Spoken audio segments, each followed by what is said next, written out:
Capítulo 2. El mundo en llamas. El fin de la paz que siguió al Tratado de Versalles, fue una ilusión frágil, sostenida sobre la humillación, el hambre y el resentimiento. Europa parecía descansar, pero en realidad solo respiraba entre dos tormentas. Las viejas potencias estaban agotadas, los imperios desmoronados. Y en Alemania, un hombre había transformado el rencor nacional en ideología y la desesperación en furia. Durante los años 30, Hitler reconstruyó su país con disciplina férrea y un sueño oscuro: vengar la derrota de 1918 y construir un imperio que durara 1000 años. Las potencias occidentales, ciegas o cobardes, observaron sin actuar. Creyeron que podrían contenerlo con palabras, con diplomacia, pero el tiempo de las palabras se había terminado. El 1 de septiembre de 1939, cuando el amanecer aún no había teñido los cielos de Europa, los tanques alemanes cruzaron la frontera polaca. La maquinaria del Reich se puso en marcha y el mundo volvió a escuchar el eco de los cañones. La Segunda Guerra Mundial había comenzado. 1. Polonia, la primera víctima. Las columnas blindadas avanzaban como un río de acero. En el aire, los bombarderos Stuka descendían en picado, dejando tras de sí un sonido que helaba la sangre. Era la Blitzkrieg, la guerra relámpago. Velocidad, sorpresa y destrucción total. En pocos días, las defensas polacas fueron arrolladas. Las ciudades ardían, las carreteras se llenaban de refugiados y el mundo asistía atónito a una nueva forma de guerra. El 17 de septiembre, la Unión Soviética, cumpliendo su pacto secreto con Alemania, invadió Polonia por el este. El país quedó dividido, borrado del mapa. Europa volvió a temblar, pero nadie actuó con fuerza. El Reino Unido y Francia declararon la guerra, sí, pero no movieron un solo soldado. Era el inicio de un silencio vergonzoso que la historia recordaría como la guerra falsa. 2. El otoño del silencio. Durante el invierno de 1939, los soldados aliados esperaron tras las líneas de defensa, mientras los alemanes reorganizaban su poder. El frente occidental permanecía quieto. El mundo miraba incrédulo cómo la guerra se transformaba en una amenaza latente. En las calles de Londres y París, la gente intentaba continuar con su vida cotidiana, sin saber que el verdadero infierno aún no había comenzado.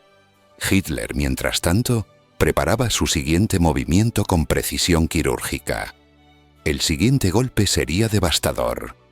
3. La tormenta sobre Europa. En abril de 1940, el Reich se lanzó sobre Dinamarca y Noruega. Los ataques fueron rápidos, certeros, y los países cayeron en cuestión de días. Con el control del norte asegurado, Hitler miró hacia el oeste. El 10 de mayo, la ofensiva contra Francia comenzó. Los tanques cruzaron Bélgica y Holanda, burlando la línea Maginot y rodeando al ejército francés. Fue un golpe maestro. En apenas 6 semanas, el ejército más antiguo del continente se derrumbó. El 14 de junio, las tropas alemanas desfilaron por los Campos Elíseos. La bandera nazi ondeaba sobre París. Europa entera estaba bajo las botas del Tercer Reich. Solo una nación resistía: Gran Bretaña. 4. La batalla de Inglaterra. El verano de 1940 se cubrió con el rugido de los motores. La Luftwaffe se preparó para destruir la aviación británica y allanar el camino para una invasión. Los cielos del Canal de la Mancha se convirtieron en el nuevo campo de batalla.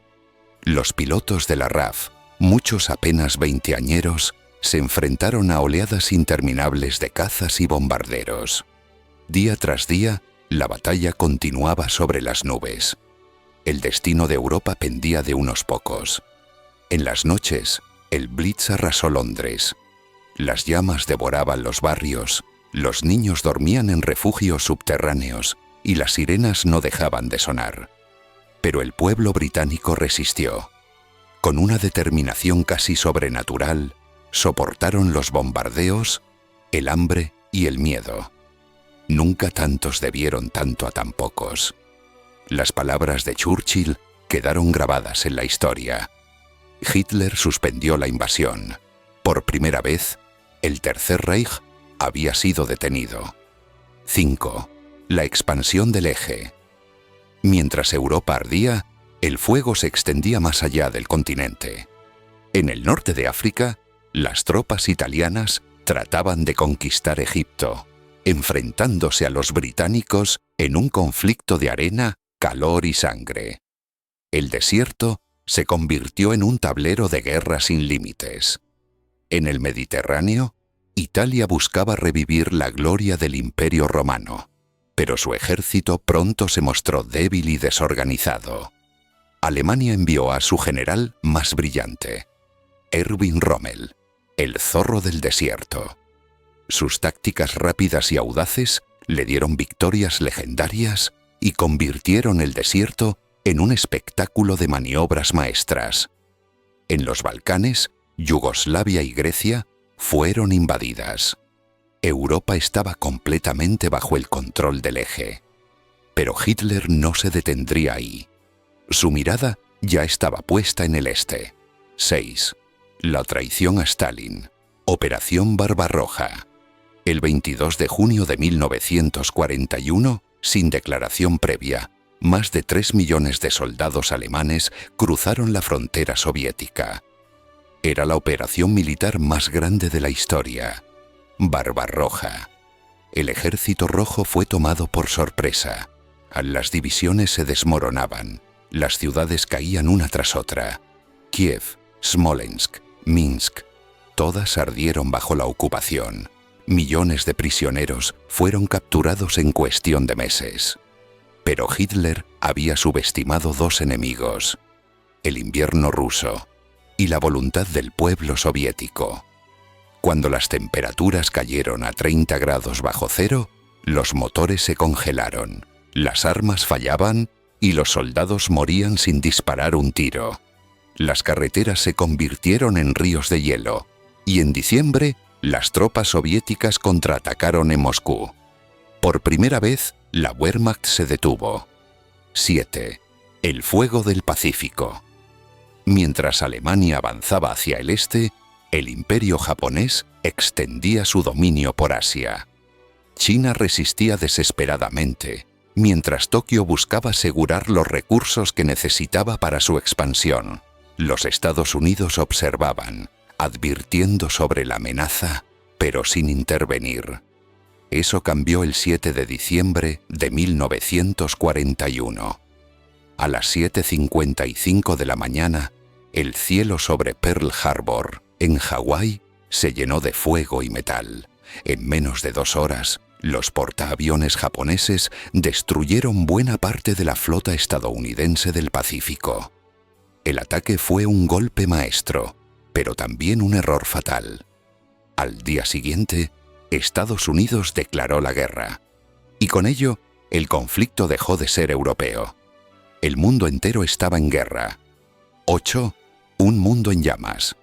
Europa, África, Asia y el Pacífico ardían al mismo tiempo. Ciudades reducidas a cenizas, naciones enteras al borde del colapso, millones de vidas atrapadas en un conflicto que parecía no tener fin.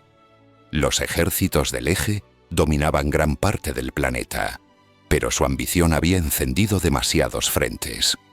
El equilibrio de poder comenzaba a cambiar.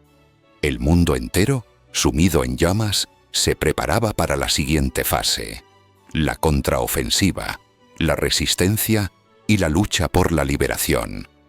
Así terminaba el segundo acto del drama más sangriento de la historia. El fuego ya había consumido la paz y la inocencia. Pero en medio de la oscuridad nacía una nueva esperanza. El mundo estaba en llamas. Y pronto, de esas llamas, surgiría la respuesta que cambiaría el curso de la guerra.